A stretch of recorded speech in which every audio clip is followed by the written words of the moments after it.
mariées seulement pour entrer dans le mariage, mais la phase préparatoire commence pendant qu'elles sont encore très petites comme ça. En apprenant à prendre soin de la maison, à laver les assiettes, à laver le sol, à savoir que la femme doit mettre sa maison au propre. Alors, pendant la période de fiançailles, nous leur avons appris qu'il faut un encadrement, il faut un suivi des dirigeants de l'église pour que tout se passe dans les bonnes conditions. En bref, c'est ce que la servante de l'Éternel nous a dit. Alors nous avons abordé un autre thème qui est l'habillement et l'information. Quelle est l'information que tu traduis en t'habillant de telle ou de telle manière? L'habillement est une information. Dans l'habillement, on doit te respecter ou on doit faire avec toi ce que on veut faire avec toi. Alors, on a traité le thème de l'habillement et l'information. Comment surmonter ces peurs et la dépression? Nous voyons aujourd'hui, le monde a mis une machine sur pied pour créer une société déprimée. Des jeunes qui sont frustrés, qui sont mal dans leur peau, qui n'acceptent pas leur situation, mais qui rêvent plutôt vivre la vie des autres. Alors, comment surmonter cela? Nous les avons donné les outils nécessaires. Comment sortir de la dépression? C'est un combat de chaque jour. Les frustrations, c'est chaque jour, mais on doit les surmonter chaque jour. Alors, nous avons abordé l'aspect hygiène et menstruation. Cette année, nous avons eu quelques thèmes suivis et nous avons eu quelques thèmes encore ajoutés, la jeune fille et le modernisme.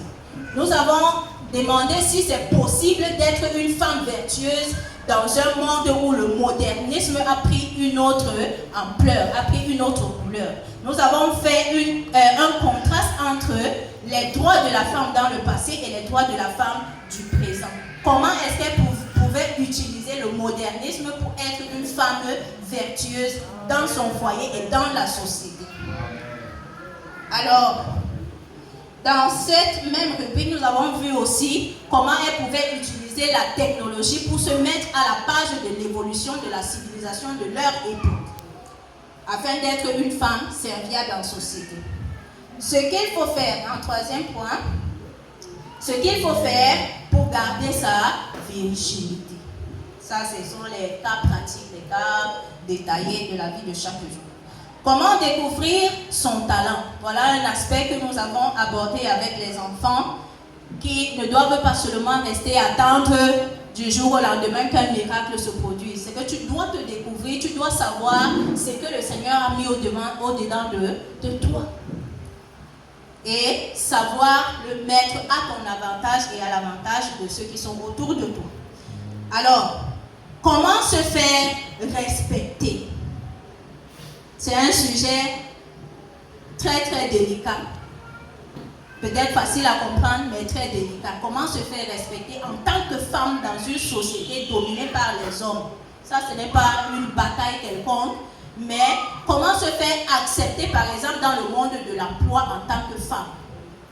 Quels sont les caractères, les attitudes à avoir? C'est qu'il faut soigner son image, il faut soigner son apparence. Il faut soigner son intelligence, il faut soigner son comportement en public, sa manière de se comporter, de parler.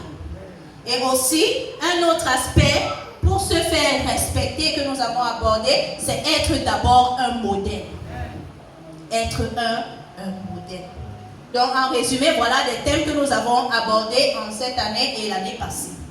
Alors, dans la pratique, nous avons eu le même résultat aussi.